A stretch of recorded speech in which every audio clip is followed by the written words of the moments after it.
Hey guys, welcome back to my channel. So I've just been to the gym. That's not what the video is about. And I went for a spin class and I've got cousins visiting from Australia for the weekend. And while I was spinning away, I thought, what shall I cook? It's quite cold and miserable, raining, and I thought I'll make something quite delicious but more like a party food. So I thought I will make samosa chaat for them, and it's a recipe I have not shared with you guys. So obviously I've shared samosa recipes before, but a proper samosa chaat, a Punjabi samosa chaat, obviously my version, because there are some things I don't have at home at the moment, so I'm just gonna make do with what is available at home, and I thought I will share it with you. So come along with me while I make samosa chaat. Before that, don't forget to subscribe and hit the bell button.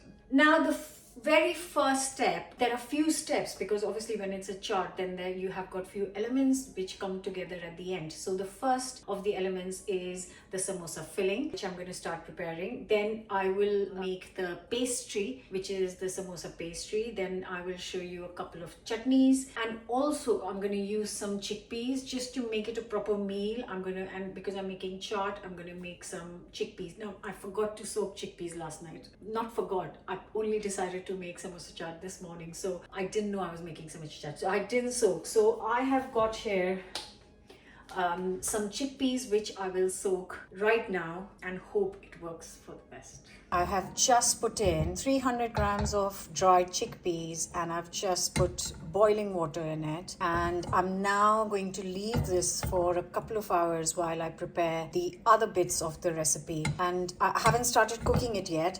I'm literally soaking 300 grams in some boiling water. I haven't measured the water, just enough to cover it and enough water for the chickpeas to soak up. And now I can move on to the other bits. The second thing to prepare are boiling some potatoes. I've got 4 medium-sized red potatoes. They're great all-rounders. I'm going to peel, chop them up, and then boil them in a pan until nice and soft.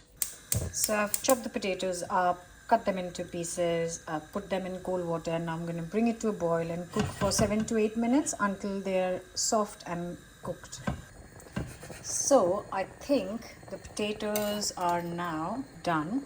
So I'm going to turn this off and drain the potatoes. So I'm going to start by dry roasting some spices. So I have got here a tablespoon of fennel seeds, a tablespoon of coriander seeds, and a teaspoon of cumin seeds, and I'm just going to dry roast them until like a couple of minutes so they're fragrant and they kind of slightly change color. And once I get there in a couple of minutes, I'm then going to use my pestle and mortar to crush them coarsely, not too fine. So it's been a couple of minutes and they have actually, I don't know if you can see it, they've gone slightly golden and you can really smell them. So I'm going to transfer these into the pestle and mortar and then use the same pan again, and I'm going to now cook the potatoes. So just going to use a tablespoon of ghee. Mine is a chili ghee, so it's got a little bit of chili in it, which is why the color of it is a bit different. You can just use any ghee or just oil if you like. And also going to add in a tablespoon of oil so that the ghee doesn't burn off immediately.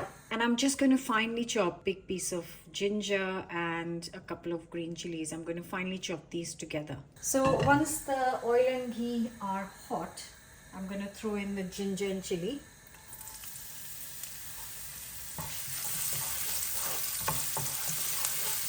Teaspoon of turmeric.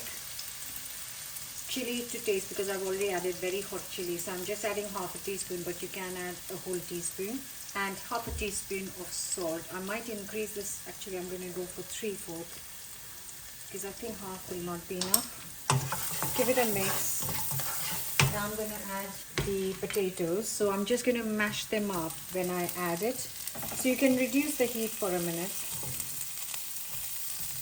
And if you think your potatoes were too big, you just can add half of the potatoes. You can chop the potatoes up instead of mashing them by hand, but I just find that the texture is nicer, but it's up to you totally. You can just chop it up, guys. Anyways, I think I've got 1 potato too many, so I'm just going to use 3 potatoes if the filling is too much, I can just make toasties. So I'm just going to use all the potatoes. I've changed my mind. Right, there it is. Now I will add 100 grams of frozen peas. You can add more. I don't want too many peas. I just want few peas, and I'm actually going to add half a teaspoon of salt more. And then give it a real good mix.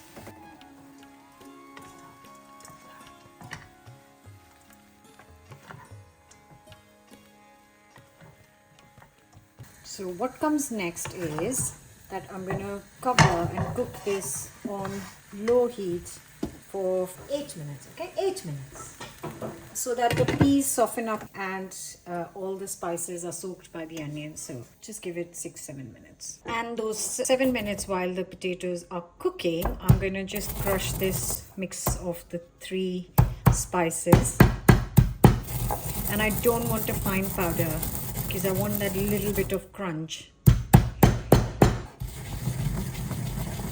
Okay, I think that is a good balance of texture and not too big. I'm gonna add in the spices. Delicious. And now I'm gonna turn this on high heat, full blast. And I'm going to cook this for 5 to 10 minutes. I want little bits of chard at the bottom of the potatoes. Like you see this, I want more of this. So that is not going to happen if I cook this on low heat. So I've increased the heat and I'm going to let this cook on high heat. And in between, I will keep stirring. Not the whole time, but every 2-3 minutes. Yes, look at that stuff. That is what is going to give it the awesome flavor, and which is why you can't continue to stir it the whole time, otherwise it will not get a chance to brown. So that's it. Amazing. So that is done. It's got some lovely gorgeous charred bits. Now I'm going to transfer it to a bowl, and it really needs to cool down completely before we can fill the samosas. So transfer it here. Gets a chance to cool down quicker.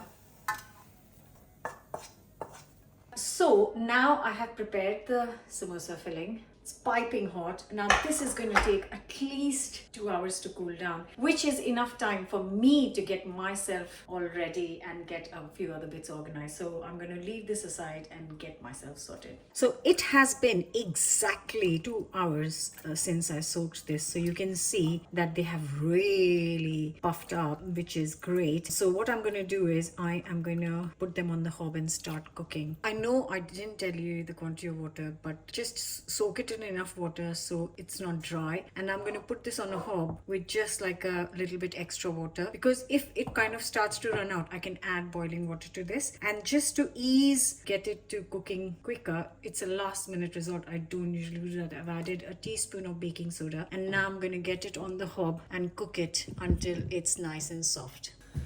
Dun-dun-dun! I'm back. I am all ready for the day. I had left the chickpeas on, but they're not cooked yet. I will tell you exactly how long it takes me to cook the chickpeas. And this has cooled down very slightly. It's still quite. So I'm going to move on to the chutneys and the dough.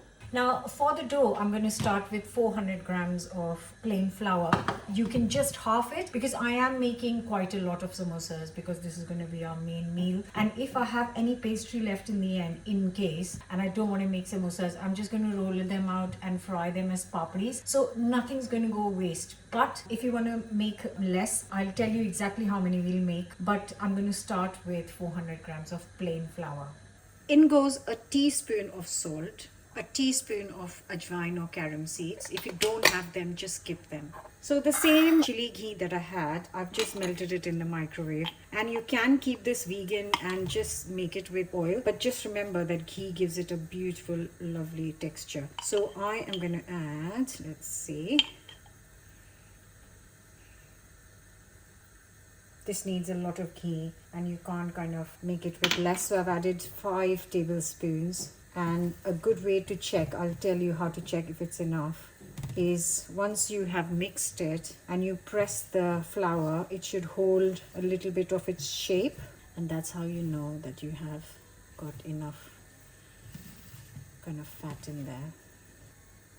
This is what I mean.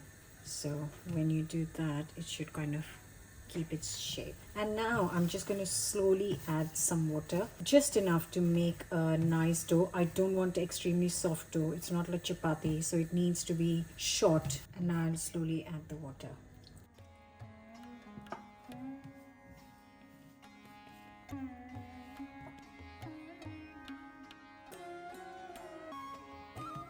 So I've just come to check on the chickpeas, and they need to be fully soft. They're soft from the outside but not from the inside. I'm just going to top it with some more water because this needs to cook for a bit longer. So while the chickpea is taking its own sweet time to cook, I am going to prepare some of the bits that will go in the chickpea once it is cooked. So let's get all of that prepped. Our dough is resting here and this has cooled down completely now. So I'm sure you must have seen tamarind paste being sold in shops. If you go to Asian supermarkets, then you will find actually the tamarind, dry tamarind sold like this. That is what I am using right now. Just a little bit of dried tamarind. So I'm going to use around 80 grams and I'm going to put boiling water on top. Not too much, just 100 ml. And then I'm going to leave this for 10 minutes while I chop up the other bits. So I have got here 25-gram pack. You can like buy a pack of mint, and I only need the leaves, so I'm not going to keep the stalks. They are quite thick and really not necessary. So I'm just going to get these leaves off and give them a quick wash.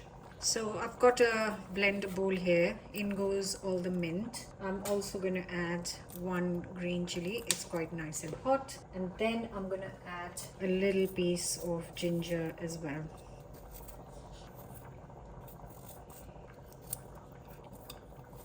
And to this, I'm going to add double the amount of coriander. So that was 25-gram mint. I'm going to add 50 grams of coriander, but the coriander goes in with the stems as well, the leaves and the stems.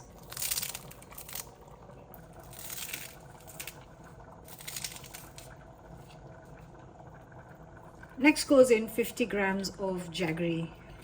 It's going to add a little bit of sweetness to it.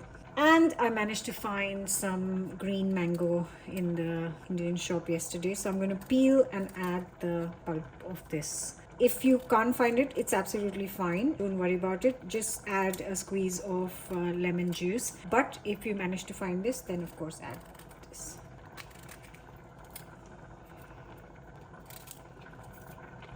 So it's been 10 minutes and the tamarind has gone soft, as you can see, and I'm just squishing it so that I can get all the pulp of the seeds. This tamarind tastes so different to the concentrate that we find in the shops, and I use that a lot. I'm not saying I don't, but if for recipes like this you really can't use that concentrate because it's not good enough. So I'm just going to pass all of this tamarind pulp through a sieve. To this I'm going to add a couple of tablespoons of water and blitz it to a paste. Actually I'm going to add 50 ml of water, not just 2 tablespoons. So I am going to just check because this is looking quite good. It's really looking mushy. I'm looking for a whole chickpea to test if it's cooked from the inside. Yep, that's done. Ooh! So I'm going to turn the chickpea off because that's cooked. In a pan, I'm just going to take a couple of tablespoons of sunflower oil right here. And I've got a little piece of ginger, which I am going to very quickly just roughly chop it. So once the oil is hot, I'm going to add a teaspoon of cumin seeds. Let them sizzle nicely. Then I'm going to add the ginger. If you want, you can add more chili right now, but I think I've added enough chilies. Just give it a few seconds. Now I'm going to throw in the chickpeas. Remember, I have not added any salt to the chickpeas yet, so I'm going to lower the heat a little bit, and I'm going to add a teaspoon of salt. And then I'm going to add our lovely spicy, sweet and sour mix. Give it a good mix. Guys, this smells so good. I don't want to waste anything on this, so I'm going to add 100 ml of water and get all this stuff out and put in the chickpeas. I don't want a very thin chickpea, so chole, the chaat ke chole, I don't want it very thin and runny. I love this kind of consistency because the samosas will sit beautifully on this. And that is the final look of the chickpeas, fully cooked. If your chickpeas have not disintegrated, take a masher and disintegrate it slightly because it'll make this mixture nice and thick. Right, so I'm going to put some oil for deep frying, and the key is not to get it very hot. So I'm going to keep it literally lukewarm to begin with. So I'm going to put some rapeseed oil in a kadhai to begin with. I just want to show, I found some really lovely looking okra yesterday, and I've chopped and prepped it all, washed it because it takes a little bit of time to do all that, and I'm going to cook it for dinner tomorrow. And I found this bowl of goodies. So I found some green mangoes, which is quite early for the season, but I also found some fresh turmeric and some really nice fresh ginger. So what I'm going to do is I'm going to make quick pickle which we can then eat with all our meals. So yeah, I'm going to prepare that, and if I do prepare, I will share the recipe on the channel. Would you like me to do that? Let me know in the comments. I'd better get back to the samosas. Look at the dough. It has got polka dots on it. Anyways, right, so bring it back to life. So the size of the samosa is up to you. I'm going to use like a lemon size piece and I'm going to roll it. Okay, so that is looking good, the right kind of size. And I'm just going to cut this into half. Gonna get a little bit of water. That water is just gonna go on the edge, and then actually it is a little bit thicker than I thought. It's much better.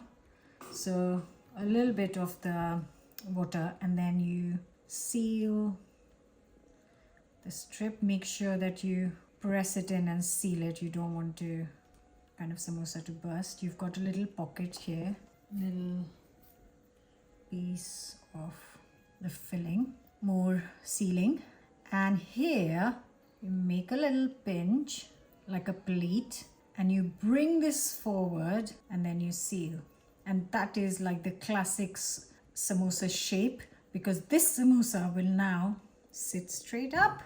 There it is, and that is the actual classic shape of the samosas. I'm just gonna do these two first because they take a little bit of time to cook, and while they're cooking I can roll out the others.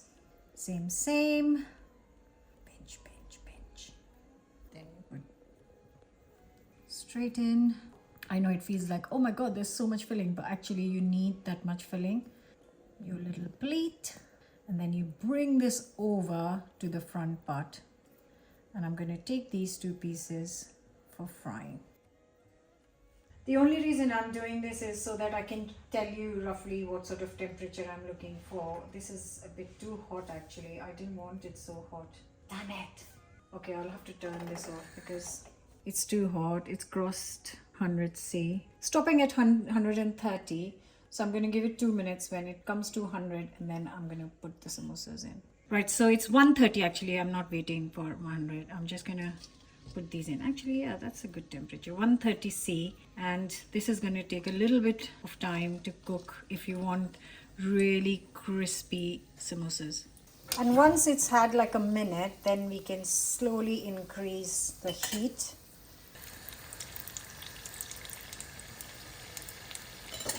Now the reason you can see this is happening, the black spots, is because my oil is not deep enough. I needed to have a bit more oil because it's sitting down at the bottom, but they do look crispy as hell.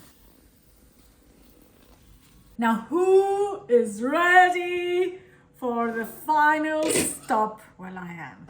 As soon as you open, it smells of tamarind. Oh, and coriander chutney, obviously, because all the ingredients are of that. A bit of the chole. Oh God, without creating a mess, guys. And here goes. It's filled to the corners. There is no room in this samosa. And if you don't have hands of steel like me, then definitely wait a little bit till they cool down slightly. A little bit on top if you like. A little bit of coriander. Some onions. And some chilies.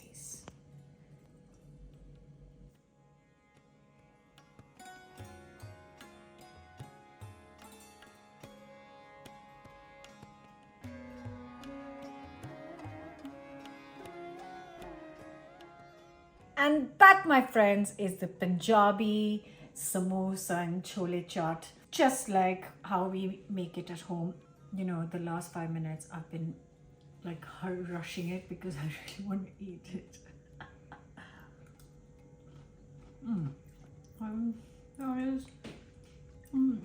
Almost can cry with getting so emotional. This is so delicious. Those chickpeas are insane, and that pastry is a good pastry. It's cooked till the inside because we started with low heat. You can eat that. I would like to say on its own, but please don't eat it on its own. Please make the samosas. If you don't want to make the samosa and you really can't be asked to put in so much effort, then at least make the papadis. You can find the recipe to the papadi on the channel. Have it with that because it needs that crispness. There's so much happening. Slightly sweet, kick off the onions on top. You can really taste the tamarind. Oh my word. I really do hope that you will enjoy this, because this is one of my favorite recipes I've shared this month, and I hope it will become your favorite too. Thank you so much. Don't forget to subscribe and come back soon for another new recipe. Bye for now.